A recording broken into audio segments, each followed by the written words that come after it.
नमस्कार, मैं हूं रचना सिंह। स्वागत है आपका उत्तराखंड के इस बुलेटिन में। हाल ही में उत्तराखंड की केदारनाथ विधानसभा में उपचुनाव हुए हैं, जिसमें भाजपा की प्रत्याशी आशा नौटियाल ने कांग्रेस प्रत्याशी मनोज रावत को 5,000 से ज्यादा वोटों से हरा दिया। इसी को लेकर उत्तराखंड कांग्रेस के प्रदेश अध्यक्ष करण माहरा ने कहा कि केदारनाथ में पार्टी ने पूरे दमखम से चुनाव लड़ा, लेकिन जीत नहीं पाए। इसके साथ ही इसकी पीछे की वजह ये रही है कि केदारनाथ विधानसभा उपचुनाव में निर्दलीय प्रत्याशी त्रिभुवन चौहान को 9,000 से ज्यादा वोट मिले। ये वोट कांग्रेस के पक्ष वाले वोट थे, लेकिन कांग्रेस प्रत्याशी को पिछले चुनाव के मुकाबले 5,000 ज्यादा वोट मिले हैं। इन सब के बावजूद भी प्रदेश अध्यक्ष ने केदारनाथ विधानसभा में मिली हार की जिम्मेदारी ली है। खबर उत्तराखंड के देहरादून से है, जहां राजधानी देहरादून सहित प्रदेश के सभी 13 जिलों में सड़क सुरक्षा अभियान के तहत 1 माह का अभियान चलाया जा रहा है।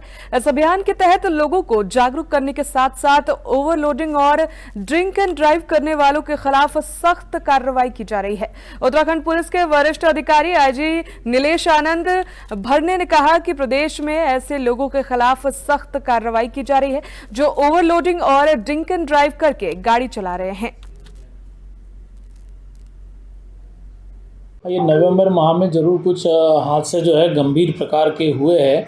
इसमें जो है पुलिस मुख्यालय भी बेहद गंभीर है और इसमें विस्तृत जो है सर्कुलर पुलिस मुख्यालय से जिलों को किए गए हैं, जिसमें जो है एक माह का जो अभियान भी चलाया जा रहा है, जिसमें ओवरलोडिंग वाहन है और नशे के खिलाफ जो चलाते हैं उसमें अभियान चला और लगातार इसमें जो है चालान किए जा रहे हैं। और रात्रि में भी जो है गश्त चेकिंग जो है, खासकर ब्रेथ एनालाइज़र हमने जगह जगह पे लगा दिए। उसके बाद बैरिकेटिंग्स पे जगह जगह पे चेकिंग हो रही है। खबर उत्तराखंड के देहरादून से है, जहां वन अधिनियम को लेकर लैंसडाउन से भाजपा विधायक एक बार फिर मुकर हो गए हैं। विधायक दिलीप रावत ने कहा कि प्रदेश सरकार यदि वन अधिनियम में संशोधन के लिए एक दिन का विशेष सत्र नहीं बुलाती है तो वो बाध्य होकर आगामी विधानसभा सत्र में नहीं जाएंगे। उन्होंने ये भी कहा है कि उत्तराखंड 67% वन आरक्षित है। ऐसे में वन उत्तराखंड के लिए एक उपहार बनना चाहिए था, लेकिन दुर्भाग्य से आज विकास में एक बड़ी बाधा बन रहा है। देखिए, वन अधिनियम पे मैं पहले भी कह रहा हूँ और पहले भी कहते आया हूँ कि वन अधिनियम जो हमारे लिए कभी गिफ्ट बनना चाहिए था, और पहाड़ में 67% जो है वन आच्छादित क्षेत्र है और वो हमारे लिए एक उपहार बनना चाहता है कि हमने बहुत संरक्षण किया है पर्यावरण का, लेकिन दुर्भाग्य है कि आज वो हमारे लिए विकास में सबसे बड़ा बाधक है।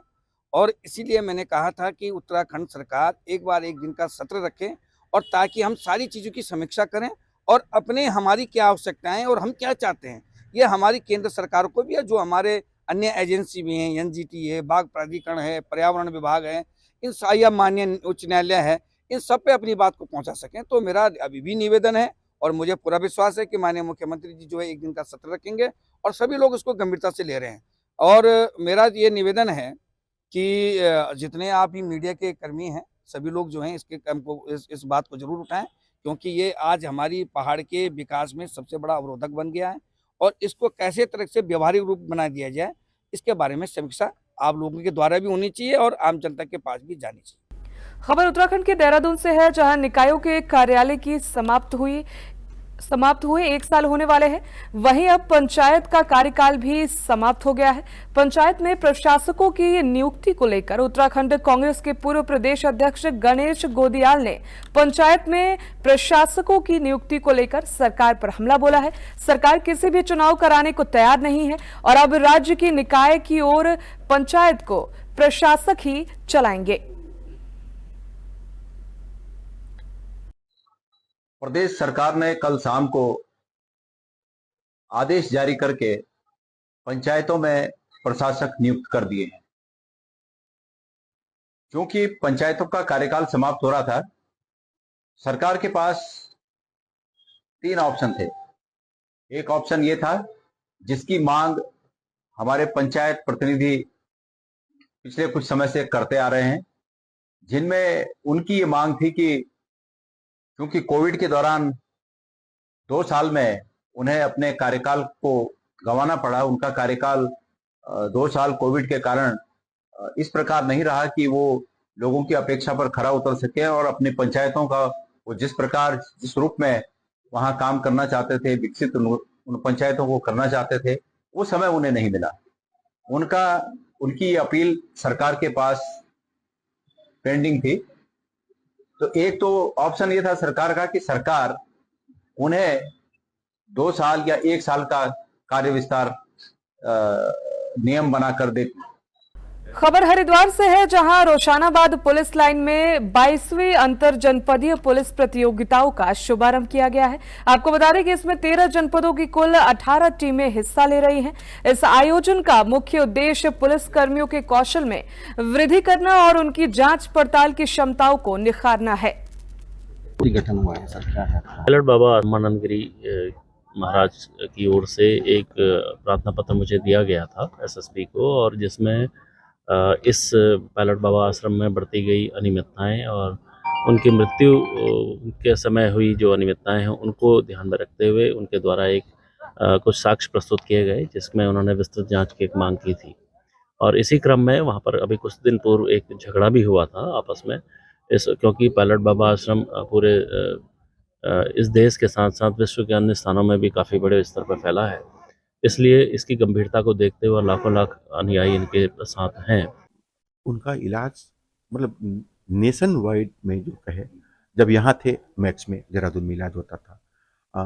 एक अहमदाबाद का बहुत अच्छा हॉस्पिटल, वहाँ इलाज हुआ है, अपोलो में हुआ है, कोकिलाबेन में हुआ है। लास्ट में कोकिलाबेन में ही बाबा जी अंतिम सांस लिए हैं। तो ये सारे hospital one of James of Indian medical society, इससे अच्छा कुछ भी नहीं है। अपोलो से अच्छा, कोकिलाबेन से अच्छा।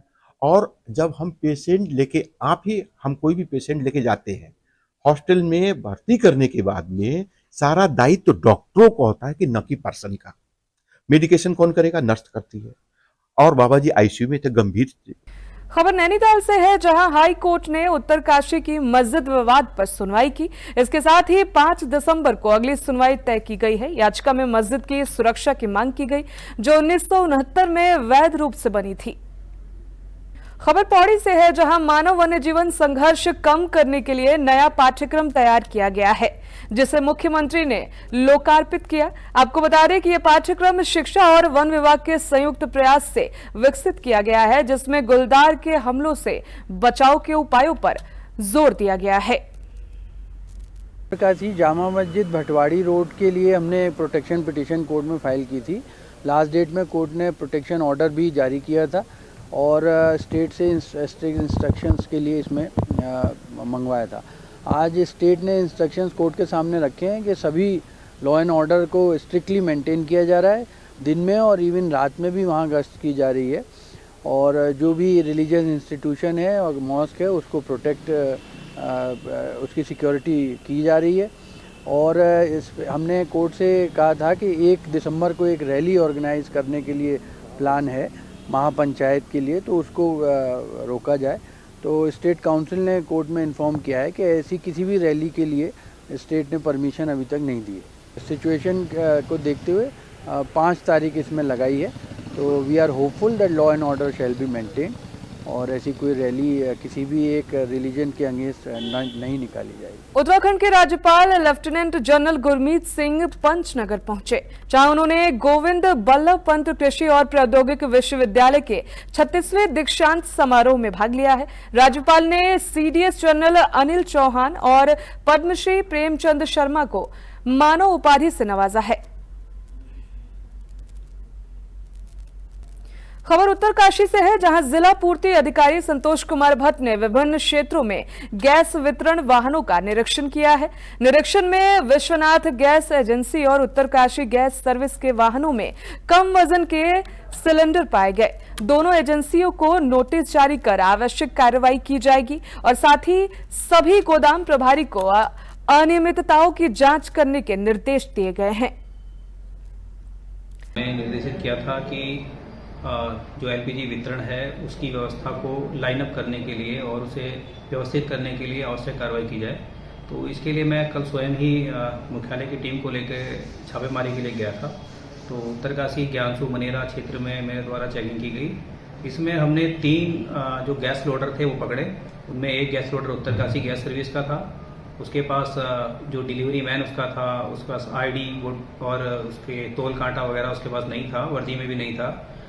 तोल कांटा नहीं होने के कारण हमने उसकी पूरी गाड़ी को सीज किया। उसमें लगभग 70 सिलेंडर घरेलू गैस के लदे हुए थे।